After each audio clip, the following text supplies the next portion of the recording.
नमस्कार, स्वागत है आप सभी का। आज की बात में मैं हूं आपके साथ अनुज सिंह। चक्रव्यूह का तीसरा द्वार खुल चुका है और दिग्गजों का आज ताबड़तोड़ प्रचार होगा। दूसरे चरण का मतदान खत्म हो चुका है और यूपी में होने वाले तीसरे चरण के चुनाव की अब बारी है, जिसके लिए सभी सियासी दलों ने अपनी अपनी ताकत प्रचार में झोंक दी है। आज भाजपा समेत कई दलों के सियासी दिग्गज रैली, जनसभा और जनसंपर्क कर लोगों से वोटों की अपील करेंगे और इस श्रृंखला में अमित शाह से लेकर सीएम योगी आदित्यनाथ सभी शामिल होंगे। तीसरे चरण के लिए केंद्रीय गृह मंत्री अमित शाह आज मैनपुरी, औरैया और कानपुर का दौरा करेंगे, तो वहीं सीएम योगी आदित्यनाथ आज कासगंज, इटावा, फिरोजाबाद और कन्नौज में चुनावी दौरे पर रहेंगे। इसके अलावा केंद्रीय मंत्री नितिन गडकरी भी आज प्रयागराज में जनसभा को संबोधित करेंगे।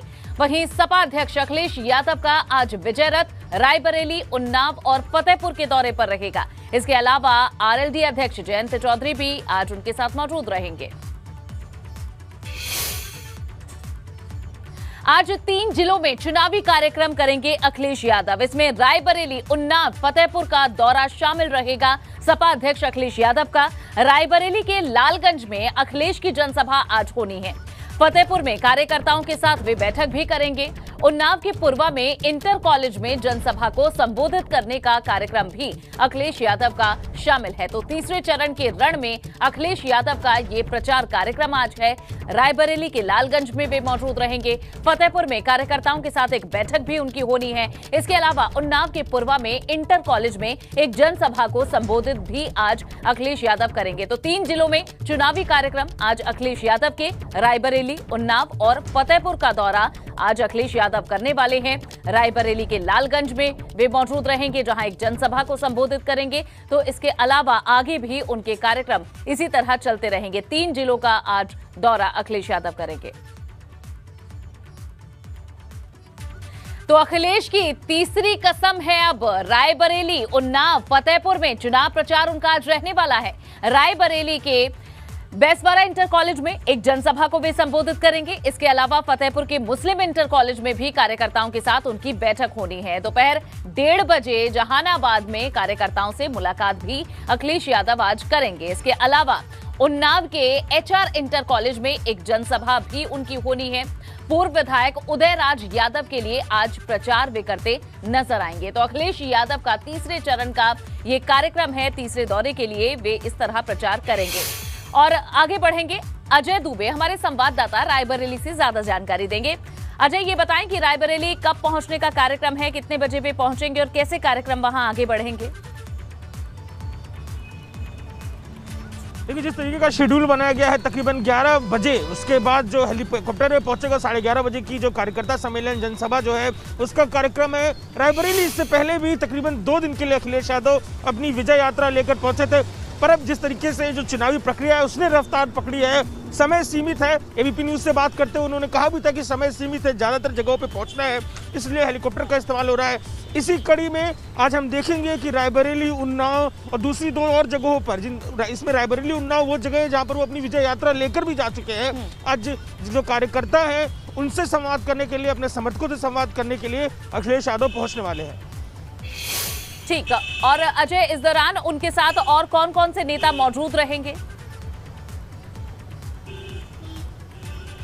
देखिए, जिन जिन इलाकों में वो पहुंच रहे हैं उन इलाकों के उम्मीदवार, जैसा कि मैंने पहले जिक्र किया कि रायबरेली, उन्नाव वो जिले जहां पर वो विजय यात्रा लेकर जा चुके हैं, लेकिन उस दौरान उम्मीदवारों का ऐलान नहीं हुआ था। लेकिन अब जब वो पहुंच रहे हैं तो जिन इलाकों में वो जा रहे हैं उन इलाकों के उनके उम्मीदवार मंच पर उनके साथ रहेंगे। सामान्यतः इस तरीके के कार्यकर्ता सम्मेलन में जब वो अपनी विजय यात्रा लेकर जाते थे तो उनकी बस रैलियों में लगती थी और उस बस के ऊपर ही वो अभिवादन किया करते थे। लेकिन अब क्योंकि प्रारूप बदला है, अब वो हेलीकॉप्टर से अलग अलग जगहों पर जा रहे हैं, तो मंच पर उनके संग तमाम उस इलाके के बड़े नेता, जिसमें जिला अध्यक्ष, उम्मीदवार साथ में रहेंगे।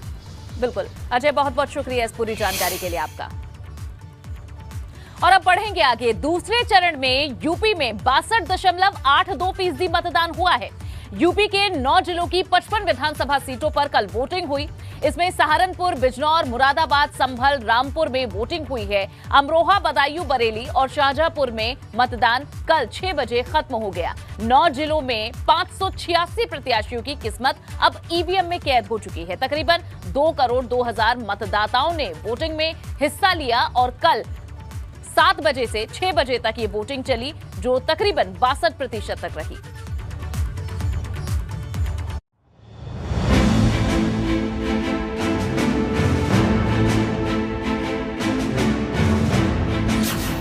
ईवीएम में कैद हुई दिग्गजों की किस्मत।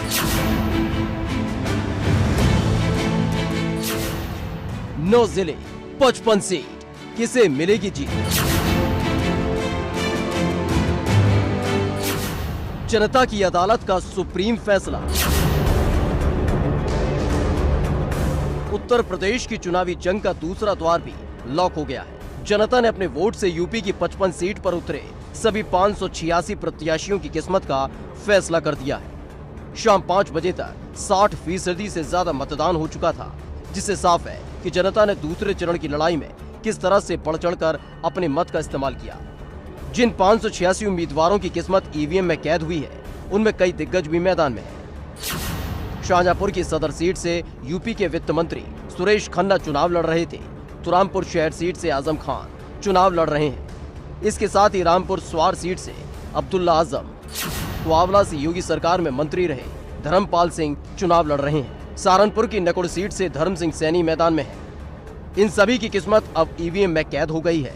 जनता ने अपने मत से इनके भाग्य का फैसला लिख दिया है, तो मतदान के दिन कई दिग्गज भी अपने मत का प्रयोग करते दिखे।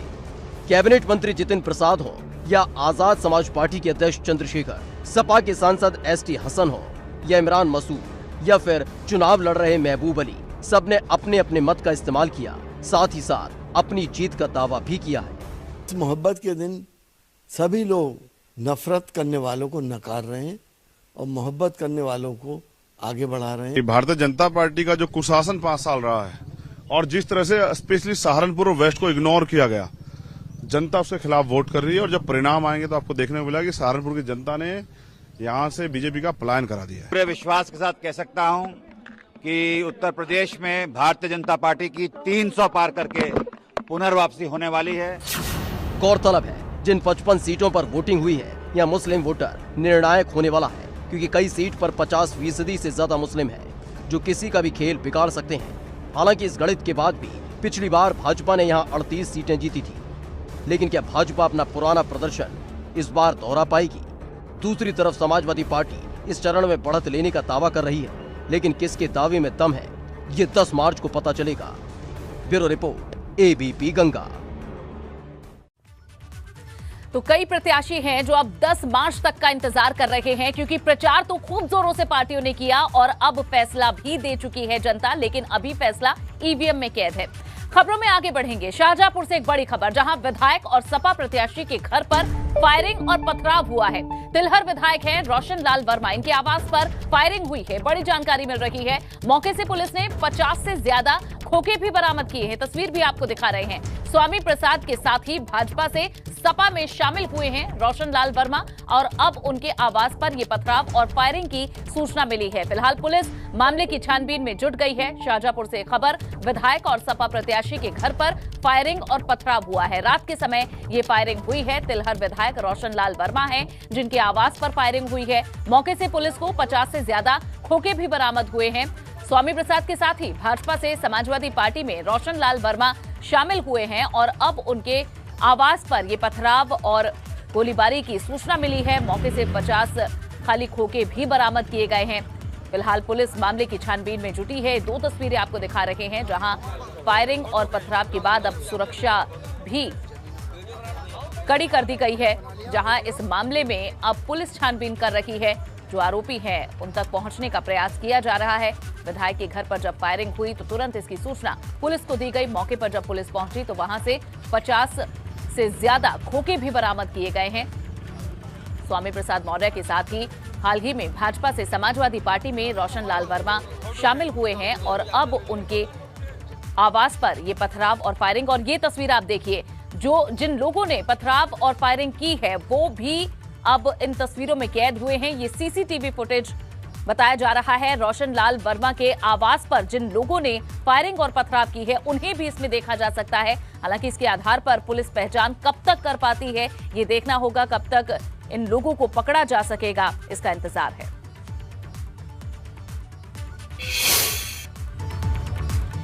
तो मुरादाबाद से ये खबर, जहां दबंगों ने पुलिस को दौड़ा दौड़ा कर पीटा है। पुलिसकर्मी की कार और बाइक की टक्कर के बाद ये पिटाई हुई है। चुनाव ड्यूटी से वापस लौटते वक्त बाइक से टक्कर हुई थी। उपद्रवियों ने पुलिसकर्मी की कार को भी तोड़ दिया।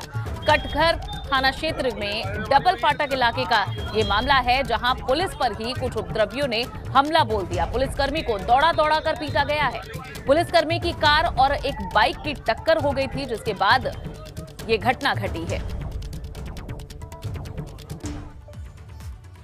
आज लखीमपुर कांड के मुख्य आरोपी आशीष की रिहाई हो सकती है। बड़ी खबर, सोमवार को हाईकोर्ट ने आशीष की रिहाई का रास्ता साफ किया।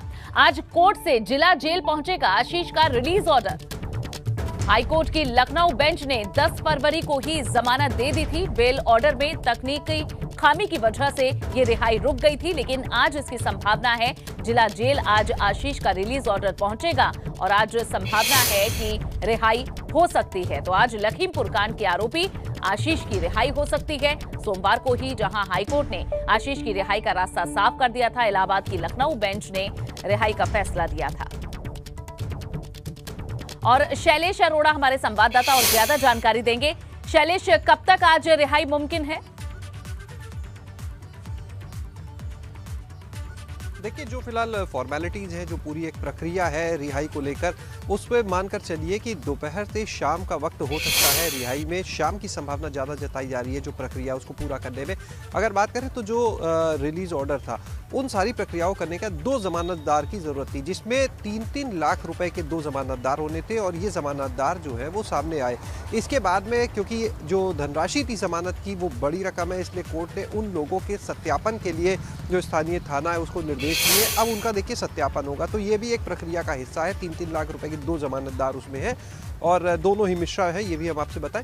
इन लोग की जब ये प्रक्रिया हो जाएगी, जो जेल की फॉर्मेलिटीज़ है, इसके बाद में जब यहाँ पर ऑर्डर आएगा उनको पूरा किया जाएगा, उसके बाद ही जमानत होगी। बहरहाल जिला जेल के सामने ही हम मौजूद हैं। फिलहाल तो यहाँ पर देख सकते हैं आप कि क्या नज़ारा है। सुबह का वक्त ऐसा नाटा पसरा हुआ है, लेकिन अब देखना होगा कि ये जेल के दरवाजे जो हैं वो आशीष मिश्रा के लिए आज किस समय खुलते हैं, कब आशीष मिश्रा को बाहर निकलने का मौका मिलता है। क्योंकि 10 तारीख को देखिए ये जब ऑर्डर आया था, जैसा अभी आपने बताया, उसमें 2 चीज़ों का जिक्र नहीं किया गया था। एक उसमें हत्या का मामला और एक साजिश को लेकर जो धाराएं थी, इन दोनों का जिक्र नहीं था। यही वजह था और एबीपी गंगा ने देखिए तभी बताया था कि जो इसमें टेक्निकल इश्यूज हैं, इसकी वजह से रिहाई मुश्किल है और वैसा ही देखिए हुआ भी। तो अब अगर बात करें उसके बाद में कोर्ट में आशीष मिश्रा के जो वकील हैं उनकी तरफ से अर्जी दी गई, इन दोनों संशोधन आदेश उसमें हुआ, दोनों धाराओं को जुड़वाया गया। अब टेक्निकल इशू उसके खत्म हो चुके हैं। अब प्रक्रिया की चीजें रह गई हैं कि किस तरह से अब यहाँ पर स्थानीय कोर्ट से जेल में ऑर्डर आएगा, जो जमानतदार है, जैसा हमने अभी आपको बताया, कब तक ये रिहाई हो पाएगी और जैसा आप बता रहे हैं संभावना शाम तक की। लखनऊ से बड़ी खबर, बाहुबली धनंजय सिंह को बड़ी राहत मिली है। एसटीएफ ने माफिया धनंजय को चुनाव लड़ने का मौका दिया है। अजीत सिंह हत्याकांड में लखनऊ पुलिस को तलाश थी धनंजय सिंह की। एसटीएफ ने अब लखनऊ कमिश्नरेट की जांच रिपोर्ट को किनारे किया है। एसटीएफ ने अब धनंजय को जमानती धाराओं में आरोपी बनाया है। आपको बता दें कि जौनपुर के मल्हनी सीट से वीआईपी प्रत्याशी के रूप में चुनाव लड़ रहे हैं धनंजय सिंह। और विवेक त्रिपाठी हमारे संवाददाता ज्यादा जानकारी देंगे।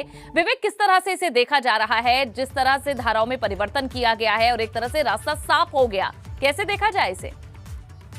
बिल्कुल अनु, देखिए, इस बात को लेकर एसटीएफ और लखनऊ की कमिश्नरेट पुलिस में खींचतान चल रही थी शुरुआत से ही। जब पहले दिन ये 6 जनवरी 2021 को मर्डर हुआ था, धनंजय का नाम आया था इसमें, उसी समय हालांकि जांच के दौरान जब ये बातें स्पष्ट हो गई कि धनंजय सिंह आपराधिक साजिश यानी इस पूरे हत्याकांड को आजमगढ़ जेल में बंद कुंटू सिंह, ध्रुव सिंह ने जिस तरह से अंजाम दिया था, गिरधारी शूटर के जरिए मर्डर कराया गया, दिल्ली तक तार जुड़े थे।